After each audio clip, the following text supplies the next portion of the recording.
Hi, I'm Pastor Morgan. And I'm Pastor Ryan. Welcome back. Glad you're here with us. Make sure to subscribe to our channel and turn on your notifications to get any updates on future sermons and sermon series. That's right. And below in the description, you'll find links to our website, opportunities to give, and an opportunity to connect with us more fully and learn about the full life of the church. This week, we're continuing in a new series we call 4 Gospels, 1 Truth, featuring a different gospel each week. This week, we are talking about the Gospel of Mark, which is the second gospel in our New Testament of the Bible. And we consider the gospel for busy people. So if you're caught up in hustle culture, maybe your friends are too, this could be the perfect sermon for you. So share it after you watch it and enjoy. Thanks. Hey everybody, my name is Tim Ziegler and I'm the site pastor at McCausland as part of The Gathering. It's good to be together today. Thank you so much for making the time to spend in worship here on whatever day you've decided to tune in. Really appreciate it. During this series, 4 Stories, 1 Truth, we're taking a closer look at the first 4 books of the New Testament. Each of these books, Matthew and Mark and Luke and John, contain stories of Jesus' life and teaching. One of the reasons why we have 4 different accounts in the Bible is because one would have been insufficient. We need multiple perspectives because there's so much going on. These books are not in competition with one another, but serve as different perspectives, teaching us different things revolving around the truth of Jesus Christ. Last week, we focused on Matthew and how Jesus came to soothe the suffering and to stir the satisfied. Today, I'm so glad that we can all be together as we look at the Gospel of Mark, the gospel for busy people. As people who live in the modern world, we understand busyness in a way that former generations just don't get.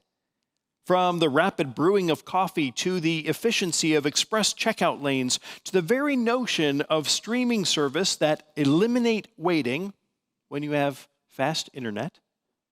Remember Blockbuster Video, by the way?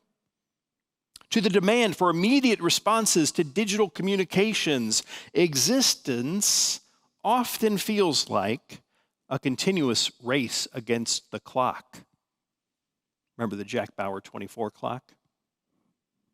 It's not uncommon for us to frequently find ourselves navigating extensive to-do lists, which often seem to expand rather than contract. This often creates a constant pressure for tasks to be completed without delay. We seem to share a collective craving for efficiency, speed, and above all else, immediacy. We balance this need alongside the desire for perfection, or at least high quality. Any firstborns in the audience here today? It may come as a surprise that this contemporary yearning for rapid execution finds an ancient parallel in the gospel, that is, the good news of Mark, this second book in the New Testament. Sometimes this text is referred to as the action gospel or the gospel of deeds because of its presentation of Jesus' life that is remarkably concise, impactful, and moves us forward through the Jesus story with incredible velocity. Mark's account avoids lengthy preliminary sections and moves us toward encountering a swift, action-oriented account of the earthly ministry of Jesus Christ. This portrayal of Jesus is one of strenuous activity as he proceeds from one task or activity to another with notable energy and decisiveness. Here's a little bit about what's been going on in the Ziegler household recently. It's been a month plus of busyness.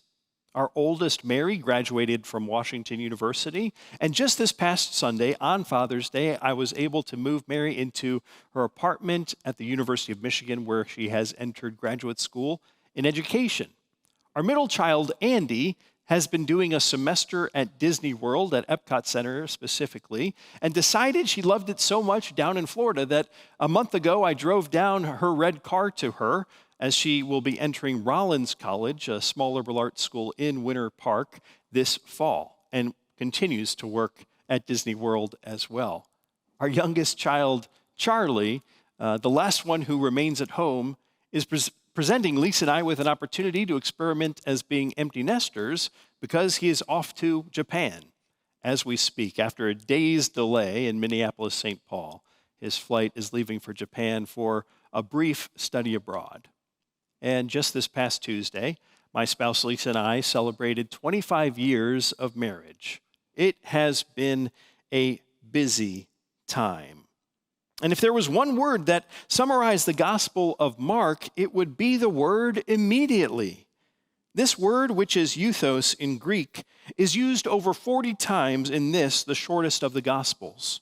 That's over half the amount of time that this word is used in the New Testament. This word is consistently rendered in the Common English Bible and other translations as immediately, or at once, or straight away. Interestingly, beyond its specific use in the New Testament, euthos, when utilized in other ancient Greek sources, it means things such as straight or direct and right away. The sheer frequency of this word's usage with Mark's gospel is striking and on purpose, meaning it's not an accident, but rather a deliberate narrative choice that cultivates a palpable sense of urgency, rapid progression, and dynamic action within the gospel. Mark intentionally immerses the reader in this rapid succession of events, drawing us into the energetic flow of Jesus' ministry. Mark's persistent use of immediately underscores the message's urgency. The kingdom of heaven is presented not as a distant future hope, but as an immediate present reality. Now is the time. Here comes God's kingdom. Change your hearts and lives and trust this good news. Immediacy also serves to illustrate the powerful impact on invitation and growing in the ways of Jesus. Those who encounter Jesus are consistently depicted as responding with immediate obedience and undergoing rapid transformation. When Jesus extends his call, disciples are shown leaving their livelihoods at once to follow him. This at-once response exemplifies that genuine faith is intended to be transformative and quick in its effect. The Gospel of Mark is centered on the figure of Jesus, who has an urgent message of good news, one that is available to the audience and us right now. As the gospel for people in a hurry, we are met with a relentless pace for accomplishing good things based on love and grace and healing and hope for all people. While this does not offer us an opportunity to slow down, it does provide us with opportunities to focus on the way of Christ and to reprioritize our life accordingly. Discipleship demands decisive action. When we follow Jesus, we say yes to an invitation for life change. One of Mark's earliest and most striking examples of immediate impact occurs at the very beginning of Jesus' public ministry as he calls his first disciples. Jesus walks by the Sea of Galilee, observing ordinary fishermen at their daily work.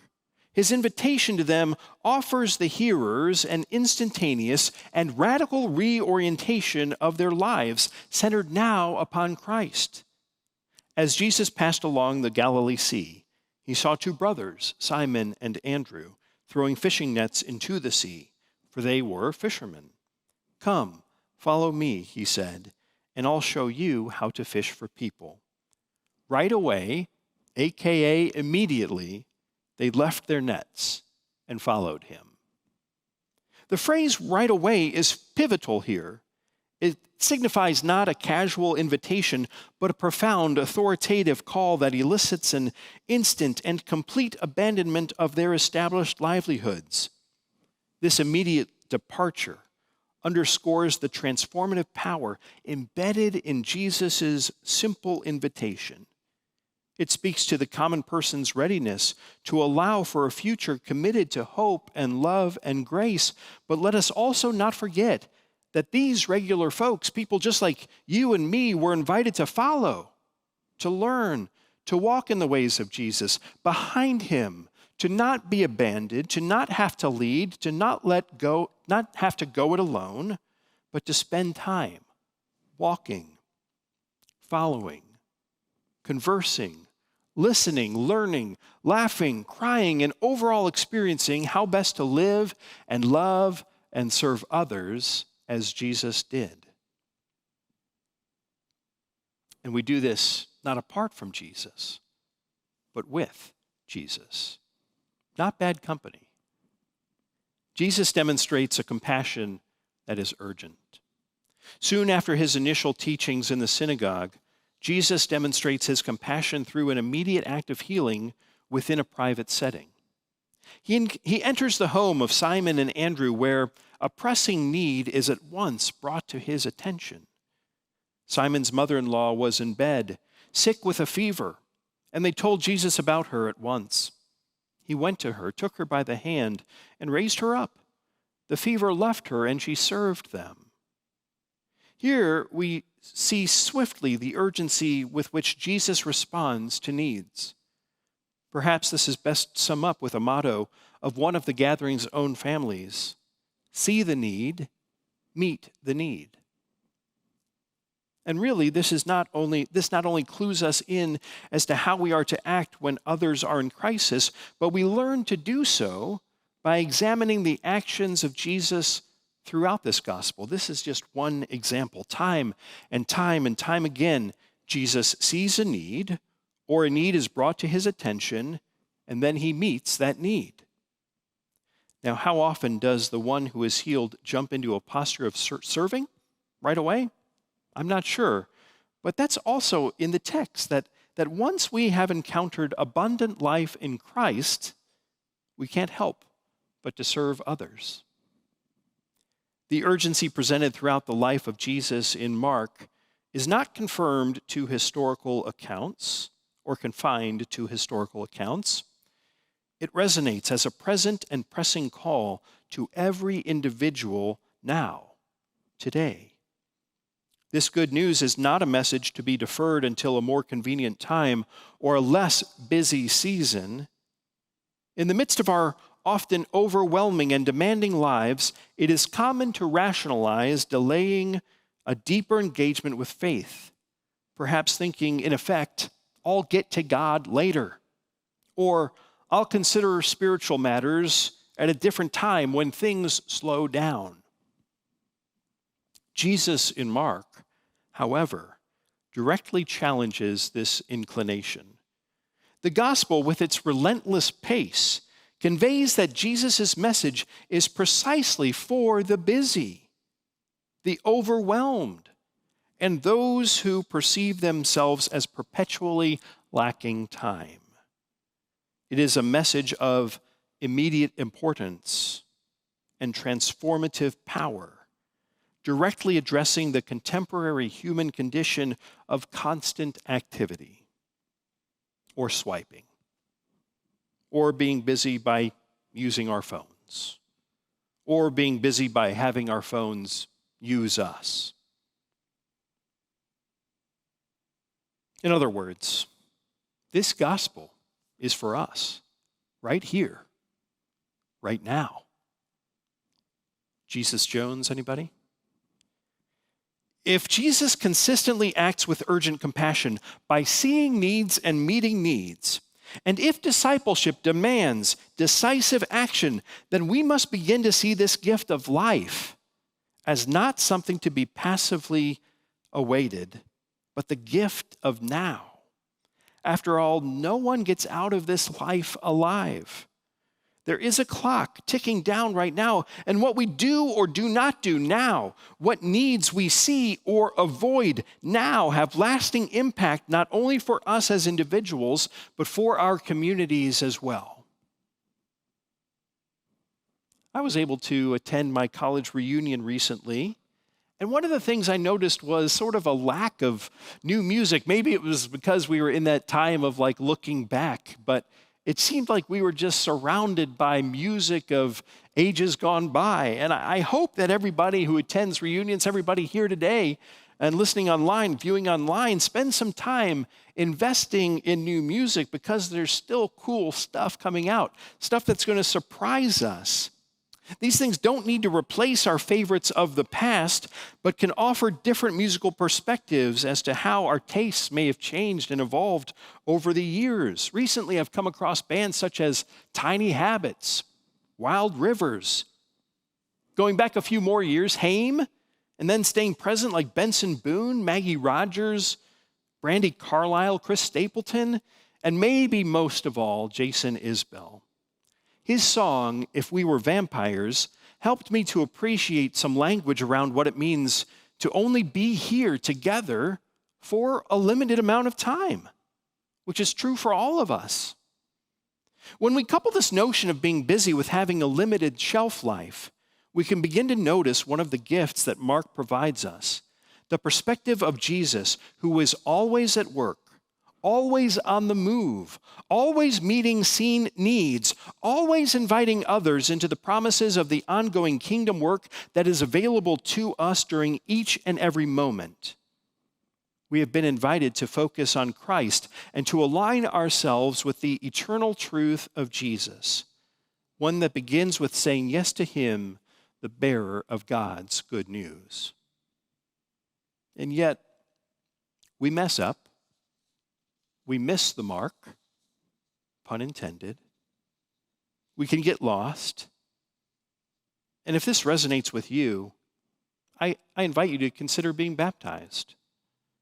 Next week, we will have the opportunity to celebrate baptism, starting over, dying to our old selves and rising as new creations.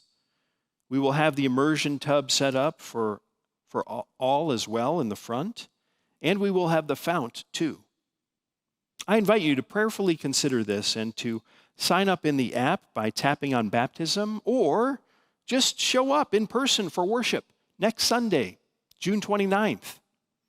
You will be invited to come forward to be baptized for the first time. Or, if you have been baptized in the past, to remember your baptism in whichever way would be most meaningful for you. We have all lived a lot of life, maybe since we were baptized, or maybe we haven't gotten around to baptism just yet. Next week, we will each be invited to make a step to intentionally say yes to the work of Jesus in our lives through the water of baptism. The Gospel of Mark is unique because there's really no Advent, no Christmas. It begins straight away with the beginning of the good news about Jesus Christ, God's Son. That's Mark 1:1. Notice how there's no mention of Mary or Joseph or animals or stables or stars or angels. There's just good news. And believe it or not, that's where our lives start too, with good news. And we have been invited to be shaped by this good news above all else, to put our trust in the very reality that good news, that love, that hope, that mercy, that forgiveness, that grace is at the center of the very reality and the very center of the universe. This is the reality we have been created to experience and to invite others into. We can get it twisted. We can make missteps along the way, but the good news of Jesus is that Jesus wants to make the world right and good and holy and wants to do it by partnering with us. The invitation to follow, to have our lives shaped and molded by more closely following, more closely aligning ourselves with the way of Jesus, remains for us to say yes to on the daily. The fact is, we are already invited. We are already included. We are already loved. Will you please pray with me? Gracious and loving God, we thank you so much for the Gospel of Mark. It was written to people that are not dissimilar from us, people in a hurry, people that are always busy. Help us to find the time to say yes. And help us to also be reminded that you continually go with us. In fact, ahead of us. Grant us courage, grant us strength, and empower us to say yes to your continued call on our lives this day and every day. Amen.